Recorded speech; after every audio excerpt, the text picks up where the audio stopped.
আমাদের বিষয় হচ্ছে যে এক ব্যাংক থেকে অন্য ব্যাংকে ডিবিটি লিঙ্ক করাবো, তাই তো? এক ব্যাংকে আছে, যে ব্যাংকে করাতে চাই সে ব্যাংকে না থেকে অন্য ব্যাংকে আছে, তো আমরা যে ব্যাংকে করাতে চাই সে ব্যাংকে করব ধরো, তাহলে এটা করতে হবে, ঠিক আছে? Movement from one bank to other bank, ঠিক আছে?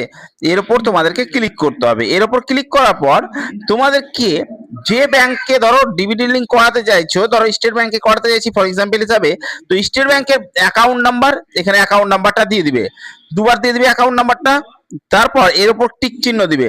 টিক চিহ্ন দেওয়ার পর তোমরা এই যে ক্যাপচারটা আছে, এই ক্যাপচারটা সেম টু সেম এখানে বসিয়ে দিবে। তোমাদের কাছে অন্য ক্যাপচার থাকতে পারে, দিয়ে এখানে ক্যাপচারটা বসিয়ে দিবে, দিয়ে সাবমিটে ক্লিক করবে। সাবমিটে ক্লিক করার পর দেখবে তোমাদের ওটিপি আসতে পারে একটা, দিয়ে তোমরা ওখানে ওটিপিটা বসিয়ে সাবমিট করবে।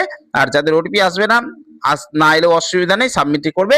দেখবে 24 ঘন্টার মধ্যে তোমাদের ডিবিটি লিঙ্ক কমপ্লিট হয়ে গেছে। তো ডিবিটি লিঙ্ক তোমরা এইভাবে ডাইরেক্ট তোমরা ডিবিটি লিঙ্ক করে নিতে পারবে অ্যাকাউন্টের সাথে, ঠিক আছে? আর ভিডিওটা ভালো লেগে থাকলে ভিডিওটাকে বেশি বেশি শেয়ার করে দাও, যাতে তোমাদের আশেপাশে বন্ধুদের কাছে পৌঁছে যায় ভিডিওটা, তারাও যাতে এই উপকৃততা পায়। আর পেজে নতুন হলে পেজটাকে ফলো করে দিবে।